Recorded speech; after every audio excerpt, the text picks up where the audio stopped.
Pemaparan saya ini adalah merupakan legal opini saya. Jadi bisa salah dan juga bisa benar. Jika ada salahnya, saya mohon maaf yang sebesar-besarnya. Mudah-mudahan Allah Subhanahu wa taala mengampuni dosa-dosa saya. Tetapi jika ada benarnya, itu semata karena rahmatnya Allah kepada kita semua.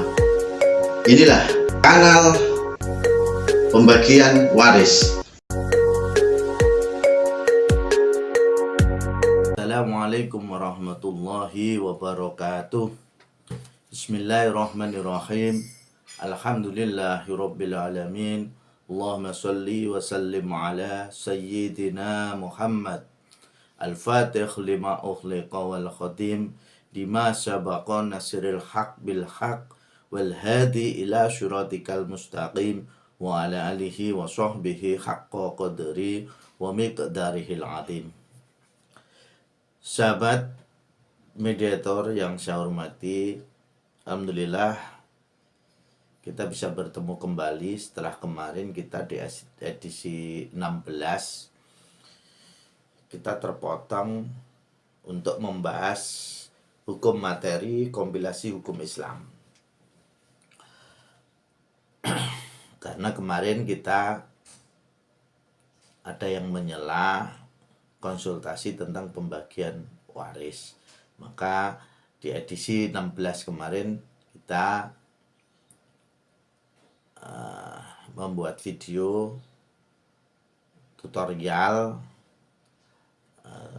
praktek pembagian waris ketika terjadi ahli waris terdiri dari ibu, duda, 1 anak perempuan dan 3 anak laki-laki. Bagi yang belum menonton videonya, silakan tonton edisi 16. Semoga semuanya itu dibarengi dengan hidayah Allah dan kita semua bisa melaksanakan hukum waris Islam ini, bisa menegakkan syariat Islam ini dengan sebaik-baiknya. Baiklah, sahabat sekalian, kita lanjut masuk kepada materi kompilasi hukum Islam. Ketika video yang pada edisi 15 kita membahas istilah-istilah di dalam kompilasi hukum Islam, itu semuanya termaktub di dalam pasal 171. Kita selanjutnya masuk di bab 2 tentang ahli waris. Di pasal 172 disebutkan bahwa ahli waris dipandang beragama Islam apabila diketahui dari kartu identitas atau pengakuan atau amalan atau kesaksian. Sedangkan bagi bayi yang baru lahir atau anak yang belum dewasa beragama menurut ayahnya atau lingkungannya. Sahabat sekalian, status keagamaan dari seseorang sangatlah penting terkait dengan pembagian hukum waris Islam. Karena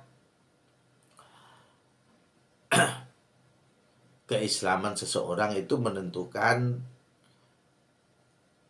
apakah dia termasuk ahli waris atau bukan. Karena yang disebutkan sebagai ahli waris di dalam pasal 171 kemarin yang di huruf C adalah orang yang pada saat meninggal dunia mempunyai hubungan darah atau hubungan perkawinan dengan pewaris beragama Islam. Tidak terhalang karena hukum untuk menjadi ahli waris. Nah, kemudian untuk mengetahui apakah seseorang ini beragama Islam atau bukan, ini sangat penting kita mempedomani pasal 172 ini. Banyak kasus-kasus yang samar, terutama jika ada pihak-pihak yang dalam tanda petik curang. Curang ketika dia memainkan status agama dari pewaris. Ketika dia sebagai ahli waris yang beragama Islam, sedangkan pewaris orang tuanya beragama non-Islam. Ia ingin sekali ditetapkan sebagai ahli warisnya, tetapi terhalang karena status agamanya. Ada beberapa kasus yang di antara para ahli waris ini bersekongkol, bersaksi, menyaksikan, mengatakan bahwa si pewaris ini adalah seagama dengan si ahli waris ini. Padahal sebetulnya tidak. Padahal sebetulnya dia tahu persis bahwa pada detik terakhir kehidupan dari si pewaris ini sudah memeluk agama lain. Ini para sahabat sekalian,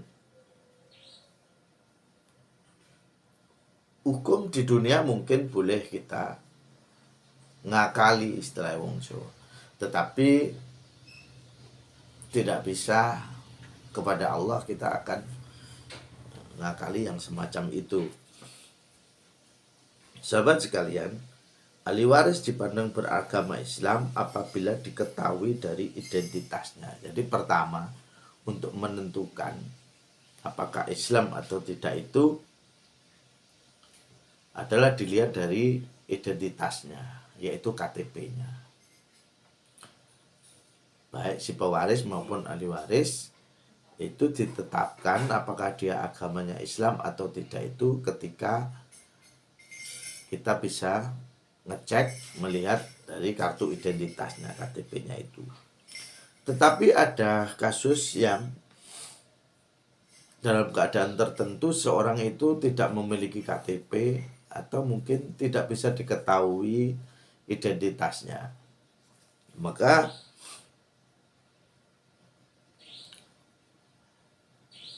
yang menjadi patokan adalah terakhir orang tersebut pernah mengakui sebagai apa. Termasuk juga ada seseorang yang, mohon maaf, dalam kehidupannya dia tidak begitu ngereken dengan status agama. Di KTP dengan amalannya dia tidak sesuai. KTP-nya beragama Islam tetapi amalannya tidak pernah menjalankan kewajiban agama Islam. Ada juga yang KTP-nya non-muslim tetapi dia tidak pernah menjalankan kewajiban sebagai umat non-muslim yang dia sebutkan di dalam identitas itu. Hal-hal yang semacam ini maka dibutuhkan pengakuan dari yang bersangkutan. Ketika yang bersangkutan sudah meninggal dunia, maka ada kesaksian yang menunjukkan bahwa terakhir dia mengaku sebagai umat beragama apa. Itu bisa dipegang untuk menentukan status keagamaan. Atau jika tidak pernah ada pengakuan-pengakuan, dibutuhkan kesaksian bahwa orang tersebut pernah melakukan amalan-amalan yang menunjukkan ketaatannya sebagai pemeluk agama Islam misalnya. Ini juga bisa dipakai untuk menetapkan status keagamaan seseorang. Kemudian ketika ada pewaris atau ahli waris yang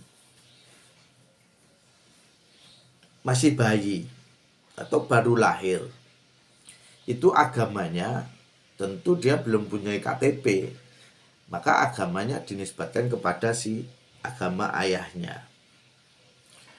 Ketika ayahnya sendiri juga tidak jelas seperti kasus tadi, maka agamanya diikutkan lingkungannya. Satu misal, ada seorang bayi yang baru lahir, Kemudian si ibunya bayi ini meninggal dunia. Si ibu yang melahirkan ini beragama Islam. Sedangkan anak yang baru lahir ini jelas belum memiliki agama. Maka agama si bayi yang baru lahir ini tadi dinisbatkan kepada agama ayahnya. Jadi dianggap sama sebagai agama ayahnya. Jika ayahnya jelas memeluk agama Islam, maka si bayi ini adalah juga dinyatakan sebagai pemeluk agama Islam dan berhak menjadi ahli waris dari si pewaris tadi. Tetapi jika ayahnya misalkan tidak jelas agamanya juga, karena antara identitas dengan amalan sehari-hari juga tidak jelas, dan hal yang semacam itu banyak terjadi, saudara, di lingkungan kita pun. Jadi si bayi yang baru lahir ini, maka agamanya dianggap sama seperti lingkungannya. Kalau misalnya di lingkungan sekitar situ mayoritas adalah beragama non-muslim, misalnya Katolik, maka si bayi yang baru lahir ini dianggap sebagai beragama Katolik. Tetapi jika mayoritas di lingkungan itu beragama Islam, maka si bayi yang baru lahir ini harus dinisbatkan sebagai subjek hukum yang beragama Islam. Itu, saudara sekalian, pembahasan tentang agama seseorang yang menjadi subjek hukum, baik dia sebagai pewaris ataupun dia sebagai ahli waris. Sahabat sekalian, kita beralih kepada pasal 173. 173 menyatakan seorang terhalang menjadi ahli waris apabila dengan putusan hakim yang telah mempunyai kekuatan hukum yang tetap dihukum karena a. dipersalahkan telah membunuh atau mencoba membunuh atau menganiaya berat pada pewaris. B. Dipersalahkan secara memfitnah, telah mengajukan pengaduan bahwa pewaris telah melakukan suatu kejahatan yang diancam dengan hukuman 5 tahun penjara atau hukuman yang lebih berat. Sahabat sekalian, jelas ada ahli waris, dia memenuhi syarat sebagai ahli waris. Dia memiliki hubungan darah atau memiliki hubungan perkawinan beragama Islam. Tetapi dia terhalang menjadi ahli waris. Terhalang menjadi ahli waris karena sebab hukum.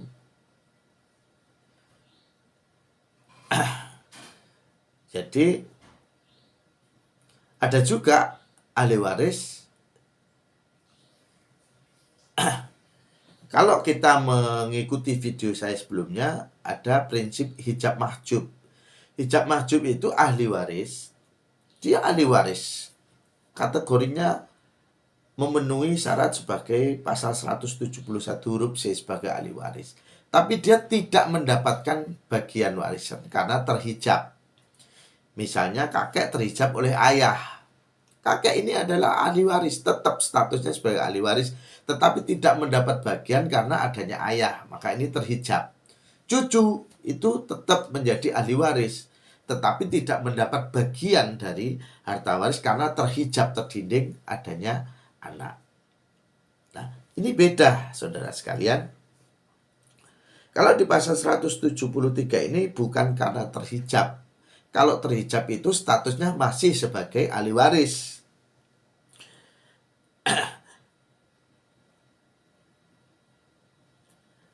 Sedangkan ini bunyi pasal 173, seorang terhalang menjadi ahli waris berarti tidak dapat ditetapkan sebagai ahli waris. Kalau terhijab tadi statusnya tetap ahli waris, tetapi terhalang untuk mendapat bagian karena terhijab. Kalau di sini bunyinya seorang terhalang menjadi ahli waris apabila dengan putusan hakim yang telah mempunyai kekuatan hukum yang tetap dihukum karena satu, dipersalahkan telah membunuh atau mencoba membunuh atau menganiaya berat kepada pewaris. Misalnya ada seorang anak yang dia melakukan pembunuhan terhadap ayahnya. Sebetulnya dilihat dari hubungan darah dia, oke, masuk. Kemudian dia beragama Islam, maka statusnya sebetulnya adalah sebagai ahli waris. Tetapi dia terhalang untuk ditetapkan sebagai ahli waris karena dia telah dipersalahkan membunuh ayahnya ini. Tetapi bukan hanya sekedar tuduhan, saudara sekalian. Ini harus dibuktikan sampai ada putusan pengadilan yang berkekuatan hukum tetap. Satu contoh, ada kasus pembunuhan, kemudian yang didakwa sebagai pelaku pembunuhan itu adalah si anaknya. Anaknya misalnya 3, salah satu ini yang didakwa menjadi pelaku pembunuhan si pewaris ini tadi.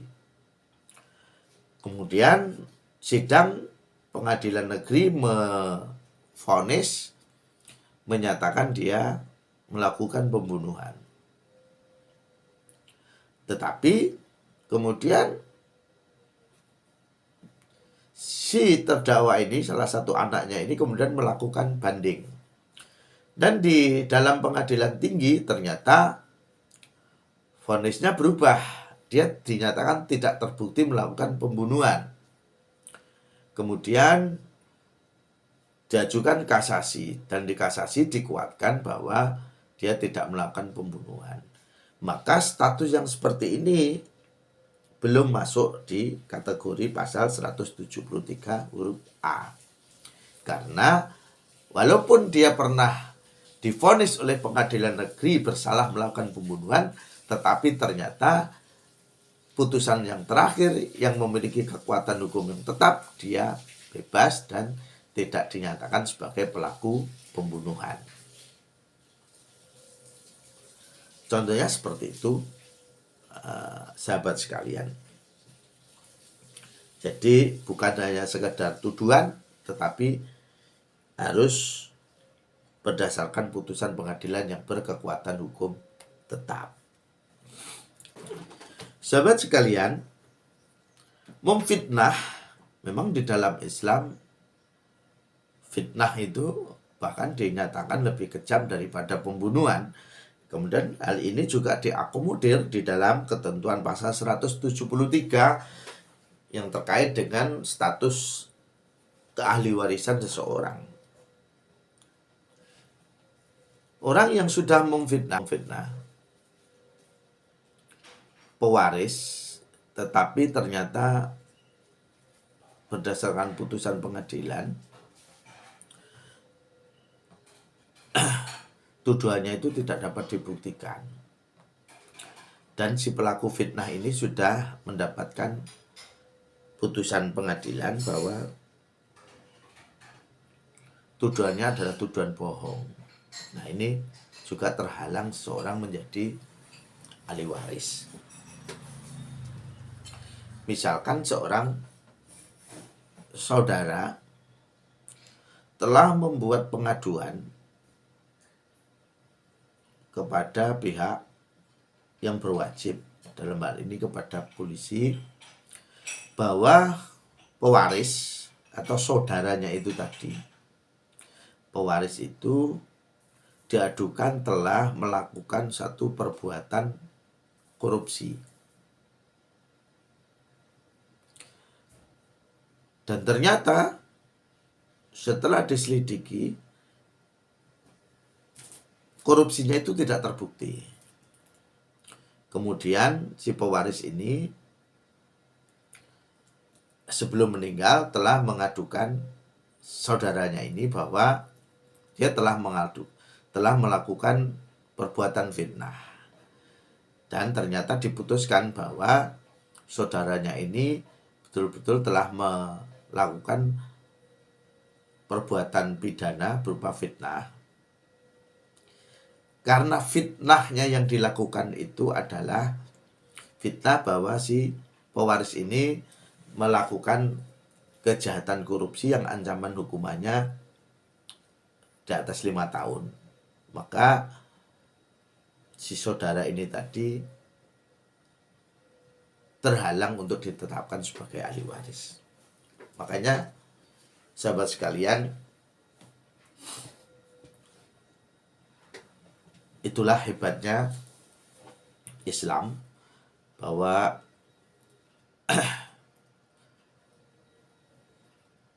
persaudaraan itu betul-betul sangat tinggi nilainya, sehingga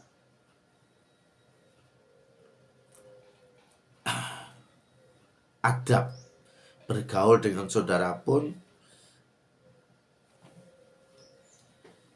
bisa mempengaruhi status seorang untuk menjadi ahli warisnya.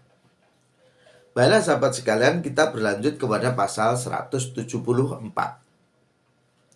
174 menyatakan kelompok-kelompok ahli waris itu terdiri dari A. Menurut hubungan darah. Menurut hubungan darah ini ada 2 golongan, yaitu golongan laki-laki. Terdiri dari ayah, terdiri dari anak laki-laki atau saudara laki-laki, paman, dan kakek. Golongan perempuan terdiri dari ibu, anak perempuan, saudara perempuan, dan nenek. Sedangkan kelompok yang kedua adalah menurut hubungan perkawinan, terdiri dari duda dan janda. Apabila semua ahli waris itu tadi ada, maka yang berhak mendapat warisan hanya anak, ayah, ibu, janda, atau duda. Di video-video yang lalu tentang asas-asas dalam kompilasi hukum Islam ini sempat kita singgung, kita bahas sekilas bahwa ada kelompok ahli waris itu dibagi menurut 2, yaitu hubungan darah dan hubungan perkawinan. Karena ini terkait dengan ketentuan pasal 171 huruf C, bahwa ahli waris itu adalah orang yang memiliki hubungan darah atau hubungan perkawinan dan beragama Islam. Maka pasal 174 ini